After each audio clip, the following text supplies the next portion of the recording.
मानक हैं उस मानकों को पूरा करने पे सरकार का फोकस है। और जो शिक्षकों की तैनाती है, चाहे प्रवक्ता के हों चाहे एलटी के हों, हमारी कोशिश यही है कि स्थायी शिक्षकों की तैनाती हो। और इसके लिए जितने हमारे पास रिक्तियाँ हैं उनका अध्याचन हमने लोक सेवा आयोग को, अधीनस्थ सेवा चयन आयोग को भेजा हुआ है। लेकिन जब तक स्थायी नियुक्तियाँ नहीं होती हैं तब तक गेस्ट फैकल्टी के तहत हम लगभग आज की डेट में 3300 से ज़्यादा लगभग शिक्षकों की तैनाती हमने की है।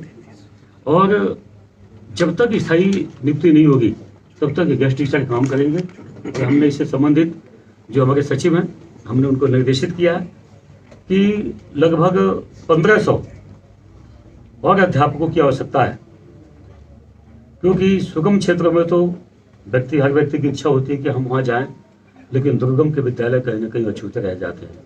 और आपने महसूस भी किया होगा इन दिनों कि पहाड़ में हमेशा शिक्षकों को लेकर हमेशा आंदोलन रहे हैं कि हमारे यहाँ मैथ पढ़ाने वाले अध्यापक नहीं है, साइंस पढ़ाने वाला अध्यापक नहीं है, और जिसकी वजह से छात्र संख्या हमेशा घटती आई। हमारी सरकार ने बड़े मन के साथ हमने गेस्ट फैकल्टी को बहाल किया है और इस समय हमारे पास लगभग 1200 शिक्षकों की और आवश्यकता है, जो सुप्रीम कोर्ट का भी आदेश है। उसके पालन के क्रम में आज मुझे लगता है कि आज या कल में इन शिक्षकों की तैनाती का भी आदेश हमारे यहाँ से हो जाएगा। और जो मानक है उस मानक के अनुसार शिक्षकों की हम तैनाती करेंगे।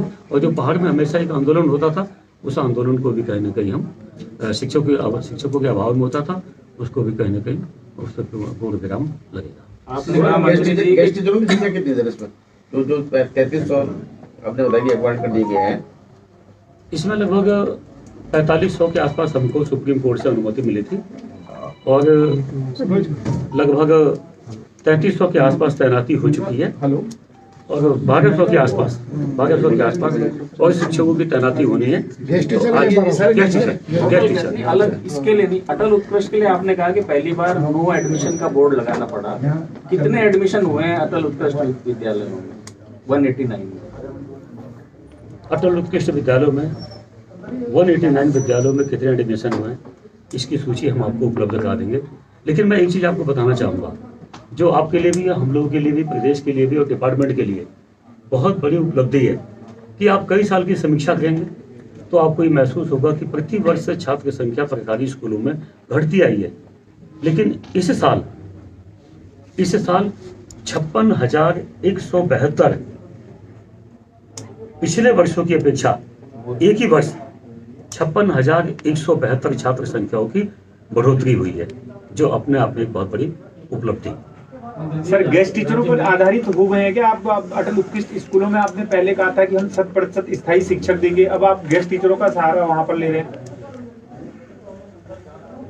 ये भी एक व्यवस्था का एक हिस्सा है और जब तक स्थायी नियुक्ति नहीं होती है तो गेस्ट फैकल्टी के तहत हमारे बच्चों को विषयवार पढ़ाई के लिए भटकना ना पड़े, इस नाते सुप्रीम कोर्ट के आदेश के तहत इसका पालन करते हुए वहाँ शिक्षक दिया गया। और जब स्थायी नियुक्ति हो जाएगी तो वहाँ वो शिक्षक अन्यत्र कहीं चले जाएंगे। तो वहाँ तो जाना ही नहीं चाह रहे ना टीचर, बात तो यही है, काउंसलिंग में वहाँ आए ही नहीं शिक्षक।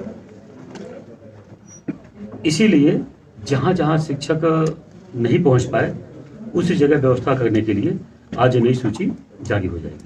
जी मंत्री जी, ये आप सीबीएसई बोर्ड के आप कह रहे हैं इनमें हम लेंगे और भी जो मानक पूरे करते हैं सीबीए, इससे अच्छी तो बात है, लेकिन कहीं हमारा बोर्ड इससे कहीं मतलब उसके साथ ऐसा सौतेला व्यवहार तो नहीं हो रहा? कहीं वो बोर्ड को हम लोग नेग्लेक्ट कर रहे हैं अपने खुद के बोर्ड को? नहीं, बोर्ड को नेग्लेक्ट नहीं कर रहे हैं। मुझे ऐसा लगता है कि जो आज बच्चों की मांग है, आप ये देखिए कि प्रतिवर्ष प्राइवेट स्कूलों में आम अभिभावक अपने बच्चों को लेके जाना चाहता है। उसकी इच्छा क्या होती है कि सीबीएसई बोर्ड की मान्यता प्राप्त स्कूल हो, इंग्लिश मीडियम हो, ये सब चाहते हैं, ये सब पब्लिक चाहती है। तो हमने भी प्रयोग के तौर पे कि आम जनता जो चाहती है, और इसी वजह से कहीं ना कहीं एक ये भी वजह हो सकता है कि पहाड़ से अधिकांश अभिभावक अपने बच्चों को पढ़ाने के लिए पहाड़ से पलायन करते थे।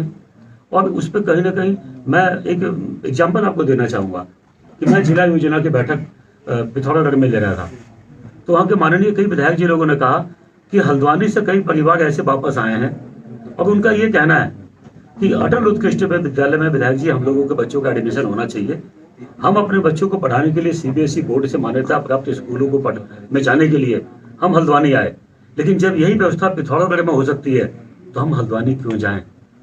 ऐसा लोगों का भाव जगा तो हमको लगा कि हमको इसकी संख्या बढ़ानी चाहिए, और जिस वजह से लोग प्राइवेट स्कूलों में जाते हैं उससे अच्छी व्यवस्था हमारे यहाँ हो सकती है।